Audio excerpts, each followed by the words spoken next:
Statistik ma'lumotlarga ko'ra, bugun har 3 kishidan biri oshqozon ichak muammolaridan aziyat chekmoqda. Doimiy jig'ildon qaynashi, qorin dam bo'lishi va hazm qilishdagi og'irlik zamonaviy insonning kundalik yo'ldoshiga aylanib qoldi. Kimyoviy preparatlar ko'pincha vaqtinchalik yengillik beradi, ammo xastalikning ildizini davolamaydi. Ba'zan esa barcha savollarning javobi tabiatning o'zida yashirin bo'ladi. Ming yillar davomida sinovdan o'tgan ota-bobolarimiz ishonib kelgan giyohlarda. Bugun biz siz bilan ana shunday mo'jizaviy ne'mat namatak haqida gaplashamiz. Uning qizil mevalaridan tayyorlangan sirop nima uchun oshqozon ichak tizimi uchun eng kuchli shifo ekanligini hozir bilib olasiz. Namatak xalq orasida itburun nomi bilan mashhur bo'lgan, asosan tog' yonbag'irlari va o'rmon chetlarida o'sadigan ko'p yillik butadir. Uning to'qqizil mevalari tabiat tomonidan insoniyatga inom etilgan haqiqiy vitaminlar xazinasi.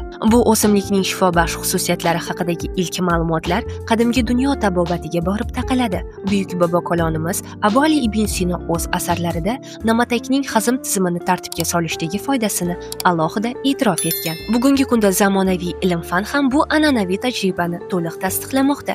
Namatak nafaqat C vitaminining eng boy manbai, balki u oshqozon shilla qavatini himoya qiluvchi, jigar faoliyatini tiklovchi murakkab biologik tizimdir. Namatak siropining mo'jizaviy ta'siri uning tarkibidagi bir nechta qudratli birikmalarning uyg'unligiga bog'liq. Birinchidan, C vitamini. Namatakda u limondan 20 barobar ko'pdir. Bu vitamin oshqozon shilla qavatining yangilanishini tezlashtiradi va yallig'lanishiga qarshi qalqon vazifasini o'taydi. Ikkinchidan, pektinlar.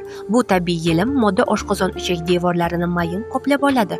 U zararli toksinlarni bog'lab, tanadan chiqarib yuboradi. Shuning uchun namatak siropi oshqozon yarasi va reflyukslarda kutilgandan ham yaxshi natija beradi. Uchinchidan, organik kislotalar va taninlar.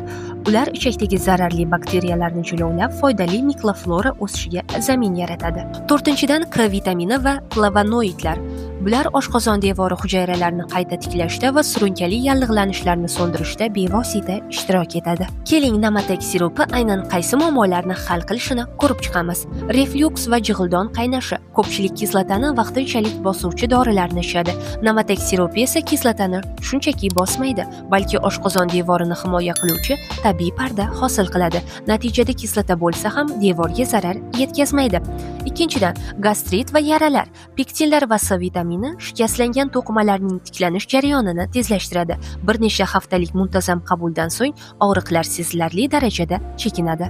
Uchinchidan, ichak mikroflorasi va meteorizm. Namatak siropi ichaklarda prebiotik vazifasini bajaradi. Foydali bakteriyalarni oziqlantiradi. Bu esa doimiy dam bo'lishi va noqulaylikni xalos etadi. To'rtinchidan, jigar va o't pufaygi. U o't chiqarish jarayonini normallashtiradi. Bu esa yog'li taomlarni hazm qilishni osonlashtiradi va jigarni toksinlardan himoya qiladi. Namatak siropini qabul qilganlar quyidagi o'zgarishlarni qayd etishadi. Dastlabki 1-2 hafta ichida oshqozondagi og'irlik va noqulayliklar yo'qola boshlaydi.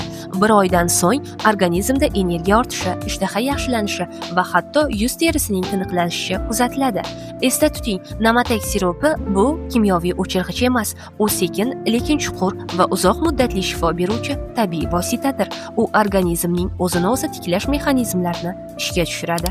Sog'lig'ingiz uchun maksimal foyda olish maqsadida quyidagi tartibga rioya qiling. Kattalar kuniga 2-3 marta 1-2 osh qoshiqdan ovqatlanish jarayonida yoki undan keyin. 7 yoshdan 12 yoshgacha kuniga 1 osh qoshiqdan. Muhim maslahat: namatak tarkibidagi faol kislotalar tish emaliga ta'sir qilmasligi uchun siropni ichgandan so'ng og'zingizni iliq suv bilan chayish yoki maxsus somonchi orqali ichish tavsiya etiladi. Kimlarga tavsiya etilmaydi?